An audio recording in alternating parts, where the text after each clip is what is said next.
Hi everyone, welcome to my Multimedia Week 6 presentation for MPA 545.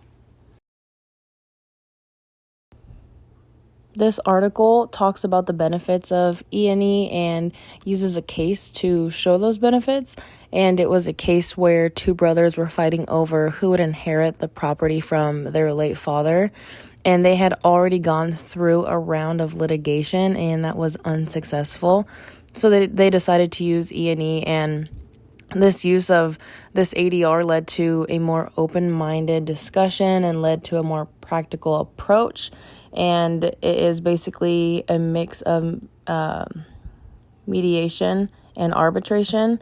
And each side will have an opportunity to present their side and then a conversation of how to divide assets in a fair manner. And this type of ADR has a high success rate. So it saves a lot of time, money, and you have direct control of your outcome instead of leaving it up to a judge or a third party. This article kind of breaks down what a dispute resolution is and shows the benefits to developing a dispute resolution during contracting, and it is commonly used on construction projects, but not limited to other areas. And it is a key variable that should be there no matter how specific and well thought out the plan is, because conflict can always arise. So this is a very proactive approach to conflict, and the board is usually made up of 3 impartial professionals with experience in the field. And this article mentions how unique this method is because it will meet regularly during the course of the project with the participants, and this is to obtain familiarity and follow the project guidelines. And some benefits of DRs are it reduces litigation rates, and it is a tool for quickly resolving disputes while the project is ongoing, and it is relatively cost efficient. A mini trial, according to this article, is used once every other ADR and negotiation technique has failed, and this article centers around a divorce settlement case that could not agree on the settlement price, and it was a long, exhausting battle, so the lawyers decided to try one last technique before going to trial.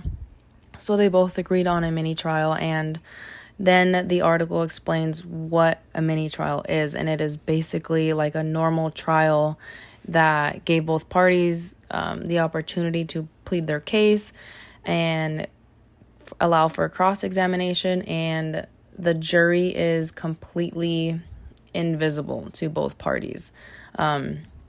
The outcome of the case came to a middle ground compromise because it allowed both sides to see the weaknesses in their case, and this is one of the benefits of a mini trial, along with it's a very private process and less confrontational. The final article breaks down the stages of a summary jury trial, and its purpose is to promote settlement of complex cases by providing a preview of lengthy jury trials. So some of the basics of an SJT are that there are no witnesses, lawyers present a case by summarizing testimony and using exhibits. The timeline is around 1 to 2 days, and the jury renders a non-binding verdict.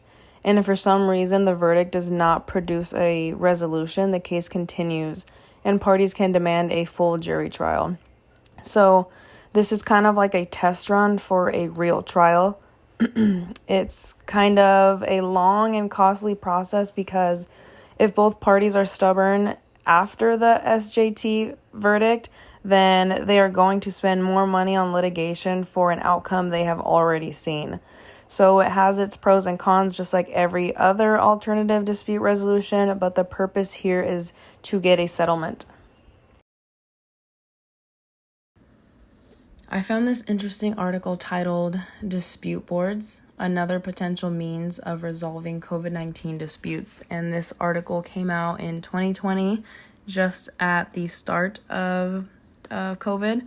And the article basically says because dispute boards are typically used for resolving disputes on major construction projects. It would be a good fit for the COVID-19 scenario as well because it ensures the parties' ongoing and future cooperation and the ability to discreetly settle disputes.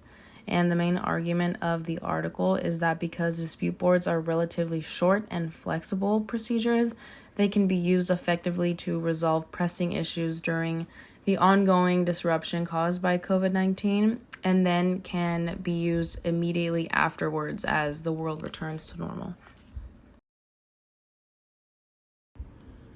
Thanks for watching my presentation. I look forward to reading your feedback. Thank you.